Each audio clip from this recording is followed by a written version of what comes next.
So మరి ఇప్పుడు ముఖ్యంగా ఇప్పుడు నేను ఫారిన్ కంట్రీస్లో సైట్ సీయింగ్ వెళ్తున్నాను అనుకోండి. సైట్ సీయింగ్కి వెళ్తున్న సందర్భంలో ఇప్పుడు మన ట్రావెల్ ఏజెంట్స్ వాళ్ళు చెప్పే కొన్ని సూచనలు ఉంటాయి.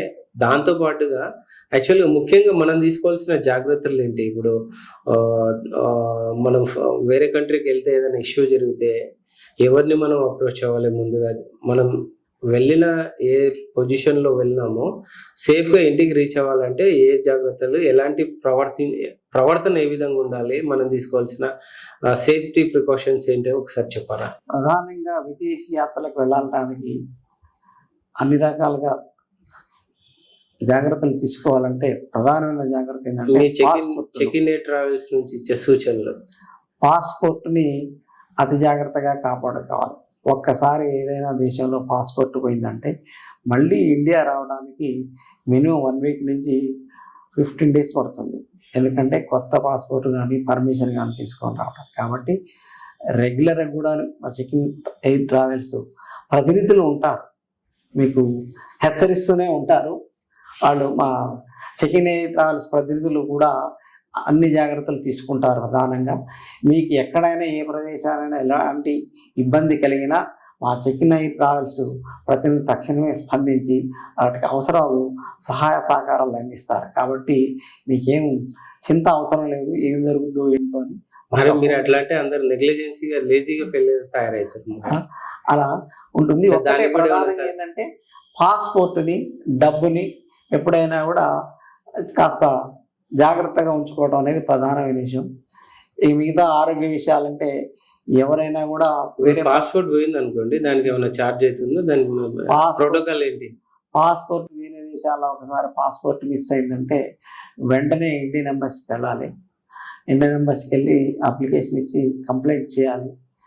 వారి ద్వారా పోలీస్ కంప్లైంట్ కూడా చేయాలి. ఆ పోలీస్ కంప్లైంట్తోని ఒక స్పెషల్ ఎగ్జిట్ పర్మిట్ ఇస్తారు. ఆ ఎగ్జిట్ పర్మిట్ తీసుకొని ఇండియాకి రావచ్చు. అది ఏ దేశాన్ని కూడా వర్తిస్తుంది. ప్రతి దేశంలో కూడా మన భారతీయ రాయబారి కార్యాలయం ఉంటుంది. ఆ కార్యాలయంలో మనం కంపల్సరీ వెళ్ళాలి. పాస్పోర్ట్ మిస్ అయితే వెంటనే వాళ్ళు తక్షణంగా స్పందించి మనకు అవసరమయ్యే రావడానికి కావాల్సిన పర్మిషన్లు వాళ్ళు ఇస్తారు. ఆ పర్మిషన్తో మనం సేఫ్గా రావచ్చు.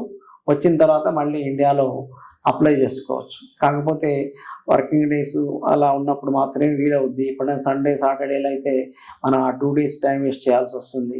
ఒక్కసారి రాయబారి కార్యంలో స్టాఫ్ లేకపోయినా కూడా డిలే అవ్వచ్చు. కాబట్టి ఆ పర్మిషన్ ఉంటేనే మనం మన దేశానికి రావడానికి వీలవుద్ది. లేదంటే అదే దేశంలో వారం పట్టవచ్చు, 2 వారాలు పట్టవచ్చు. కాబట్టి అతి ప్రధానమైన జాగ్రత్త ఏంటంటే ఎల్లప్పుడు కూడా పాస్పోర్ట్ కేర్ఫుల్గా ఉంచుకోవాలి. ముఖ్యంగా ప్రతి హోటల్ గదిలో ఒక లాకర్ ఉంటుంది. కంపల్సరీ ఆ లాకర్లో పాస్పోర్ట్ని భద్రపరచుకోవటం అనేది చాలా ప్రధానమైన విషయం. చాలామంది పాకెట్లో పెట్టుకొని తిరుగుతారు. ఎప్పుడు కూడా అలా పాస్పోర్ట్ని క్యారీ చేయొద్దు. ఒక జిరాక్స్ మాత్రమే క్యారీ చేయాలి.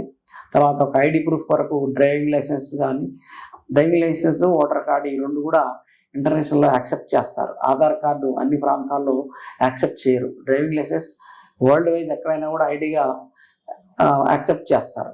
దాన్ని మాత్రమే ఒరిజినల్ క్యారీ చేయాలి. మిగతా పాస్పోర్ట్ ఎప్పుడు కూడా జిరాక్స్ ఉంటే సరిపోతుంది. దాన్ని హోటల్ గదిలో దాదాపుగా లాకర్స్ ఉంటాయి. ఆ లాకర్స్లో భద్రపరచుకోవడం అనేది చాలా సేఫ్.